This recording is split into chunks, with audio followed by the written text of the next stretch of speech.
Hi everybody, I'm Brandt Krueger and I'm excited to be joining Will in his Whiteboard Wednesdays. Today we're going to be talking about shit AV people say. Now these are the things that AV people say on a regular basis. I actually reached out as part of an article I was writing for Meeting Mentor magazine. I reached out to AV people all over the world asking them what their biggest gripes were, what they wanted their planners to know, what are the top things that you wish that your planners knew. And this is what they came back for. Now, this is kind of the director's cut of the responses that I got back because we had to really shorten it up for the article. But since this is Whiteboard Wednesday, I can talk as long as I want. We can really bring it to you. So let's start it right off with, planners are asking us all the time, hey, is that really, do we need all that gear? That's more than I asked for. And the answer that we give is yes. Here's why we added all of that extra gear. So here's the deal. Most of the time, AV people, they're not wanting to, take advantage of you or anything like that.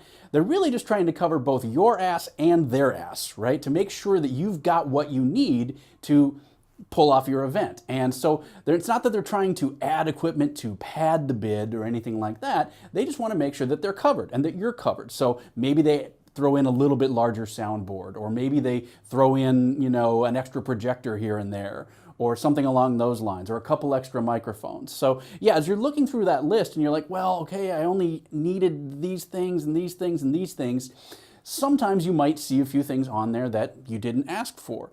Now, here's the deal. The more that your AV company is confident that you know what you're talking about, that you know what your agenda is going to be, we're only going to need this number of mics, we're definitely only going to need, this many screens, and it's really only going to need to be this brightness. The more confident that they are, that you're confident that you know what you need, the less likely they are to try and add stuff onto the bid to make sure that they're covered. So the more educated you can be and the more clearly and concisely you can communicate that to your AV company, the more likely you are to get exactly what you asked for and exactly what you need. So if you're ever feeling like this is more than I need, ask them about it. It never hurts to ask and say, why did you add this on and why did you add this on? And they could probably just say, well, we find a lot of people wind up having to throw on an extra mic or something along those lines. So that's what we're going to have to take a look at, and let's move on to the next one. So here's one that we hear a lot of the time is, hey, why can't we get the really nice projector? It doesn't take up any more room on the truck, so just throw it on. No big deal, right? You already own it, so just throw it on the truck. Well, yeah. We would love to give you the nice projector, but here's the deal. The 20K lumen projector costs a lot more than the 5K projector or the 10K projector. So yeah, it doesn't make good business sense. The general rule when it comes to rental prices is about 10% of the purchase price. So if you can rent it 10 times, it's going to be paid for. But until that happens, you're not making any money off of that equipment. So yeah, sure, it doesn't take up as much space on the truck, but we still need to cover being able to afford that equipment. Now, the other part of that is, the lower lumen projectors, the 5K, the 10K, things like that. Because they're less expensive, AV companies are more likely to own more of those. So maybe they only own like one really high-end projector or two really high-end projectors.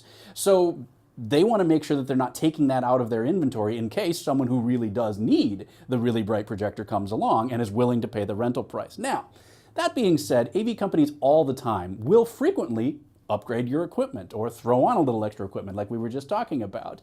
But let that be their doing, right? So if they do that and they say, hey, we didn't have anything else going on, so we brought you the really nice projector, that's great, but don't expect that to happen all the time. So that when you go to your next AV company and show them their bid and say, well, look, we got this really fancy gear for a lot less money and we want you to do the same, you can't really expect that. But if they want to do that, that's a great partner, that's a great relationship, and that's someone who you want to keep a hold of as you move on as a vendor. Moving on to the next one.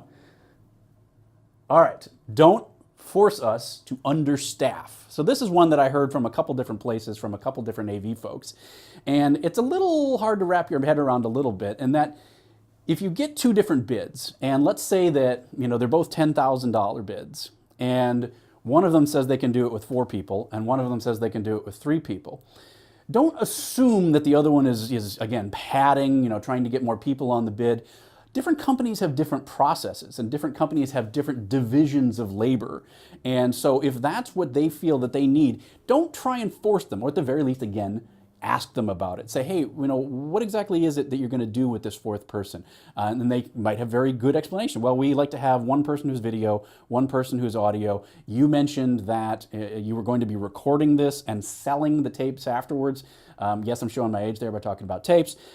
So, we want to make sure that we've got someone who's dedicated to that, because if you're going to be trying to resell the video afterwards, we want to make sure that someone's monitoring that, watching the color, all of those kinds of things, rather than pushing that onto the person who's going to be doing the switching live during the show. So chances are, if they're doing something live like that, they're not going to be able to dedicate their focus to make sure, oh yeah, those records, how are those doing, that kind of thing. So it's okay to challenge, it's okay to ask, but don't try and force a company that says that they need to do it with 4 people into doing it with 3 just to save money. Really kind of talk it through with them and give them an opportunity to explain that's why that's their process. Okay, all the way up to here. This is a classic. Now, when we've got planners involved, especially happens a lot of times with corporate where they've got one big annual presentation, they're willing to stay up till 3 o'clock in the morning rehearsing as many times as the CEO wants to, and then turn around and come right back down again at 4 o'clock in the morning. So we hear a lot, hey, look, we don't get paid for overtime. Why do you guys get paid for overtime? And it's a really simple answer. The human body was not meant to work 16, 17, 18 hours a day every day. That's why we have overtime laws in a lot of the world, right? So it's because you can't exist and do that. Physically, the body starts to break down. So while it might be your annual conference and you're willing to do whatever it takes for as long as it takes, a lot of times those planners then get to take a week off afterwards. So while it might be your Super Bowl, it's our Tuesday, and then we got to go on to the next show, and the next show, and the next show, and the next show. So that's why these overtime rules and laws, and that's honestly part of it as well, is it depends on where you're at in the world, what venue you're at. It may actually be legal regulations forcing you to, have overtime charges. Just to kind of smooth that out, a lot of AV companies around the world will actually follow those rules, whether or not that's an actual legal reason or not. So the short answer is yes, we do charge overtime, and it's it's already based on a pretty liberal day. Most AV days are based on 10-hour days as opposed to kind of the standard 8-hour workday.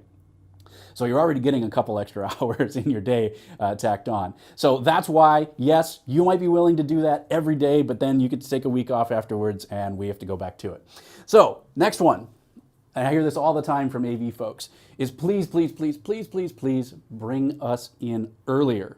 Bring us in earlier in the process. Even if you haven't decided if you're going to use us, as a company, if you haven't decided that you want to do that, bring us in earlier, because almost every AV person that I know would be happy to look over a bid for you, would be happy to look over a venue contract for you. There are so many things that we've seen people get burned on in venue contracts, and I think we're going to do an entire Whiteboard Wednesday dedicated to negotiating venue contracts and how it involves AV. So we'll put a pin on that and come back to that later, but let us take a look at it. Let us help you look through that contract and see, oh man, you guys got to negotiate that away, or oh no, you don't have to get charged that, or oh no, you don't have to use their rigging company. We've got a company that we use and we trust, and here's how you can get out of it. So bring us in earlier, even if you haven't decided on whether or not you want to use our particular AV company. Now, let's go ahead and look at this one, because I skipped one. So we're going to come back. Yes, you can buy it for that, right? So this is another one. Man, look at that price. I could just buy it for that. Yes, you can buy it for that. But where are you going to store it? Who's going to clean it? Who's going to make sure that it works? Who's going to make sure that it works when it goes out? Who's going to make sure that it works when it comes back? Who's going to make sure and take care of it while it's on site? How are you going to ship it there? What boxes is it going to come in? All of these things are true. So yes, you can buy it frequently for what, a lot of times you'll see on a bid. Maybe someone's not following that 10% rule. Some companies, it depends. We'll just leave it at that. But yeah, you have to take that into account. Yes, you could buy it for the price sometimes, and I've known a lot of planners that do own some of their own AV equipment. They look at what they're paying for breakout sessions and things like that, and they say, okay, it makes sense for us.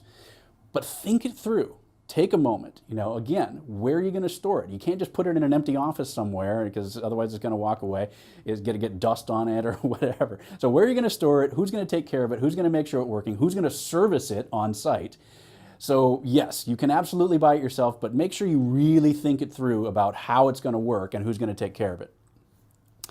Here's one that was a fun one that came in from some of the AV folks, and that is their one tip that they could give to planners was make sure that you feed your crew. It just goes a long way. A fed crew is a happy crew. You'd be surprised at how much goodwill that you can bring in providing a meal, and not just flat meat. We get a lot of flat meat meals in hotels, but if you can actually, whatever the guests are having, just throw on a few more. Frequently you're trying to get up to a certain count anyway, and you'd be surprised how often you sit down and the AV crew is like, oh man, this is delicious, thank you so much. Couple extra added benefits, not only the goodwill that you get for that, but also keeps them on site, right? They don't have to run off to another part of the venue, down the street to the sandwich shop or something like that. So if something comes up and there's an emergency, you're not trying to track them down and find out where they went. Here's another one. Sorry, it's going to take a little time. Now, the context of that is, especially in the event business, there's a lot more need it now, not short-term turnaround. So we come and we need to get our AV bids, and we need it tomorrow because the event is in 2 weeks and that kind of thing. So try and give us a little bit more time when it comes to put together those bids, because you want them to be accurate. You want them to really think through, we need this, we need this, we need this, we need this. And you're going to be happier with your bids. So try to take, pump the brakes a little bit, try to slow down a little bit, and give your AV company a little time to respond, rather than, here's the RFP and I need it tomorrow, or I need it by the end of the week. So that they can really think through, hop on a phone call and talk through, make sure that you're really going to get it. Because if you don't, they're just going to ballpark it. They're going to have to try and do it as quickly as possible, roughly as possible, and then that's where you start to run into problems of, oh crap, if we really want to do what you want to do, it's going to be a lot more. And I know we said we could do it for this. Turns out it's going to be twice as much because we didn't have time to really research what it was going to take to have a fake helicopter come down at the end of your opening speech. And finally, a lot of times we see folks going like, oh, it looks so smooth and casual, everything looks so amazing.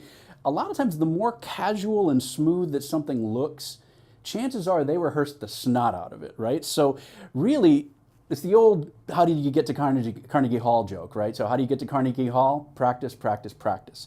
So the more time that you can dedicate to rehearsal, the better your show is going to be. I know it sounds really simple, but it's true. It's so true. Just making sure that you're not driving immediately from setup, do like an hour of rehearsal, and then we're into show.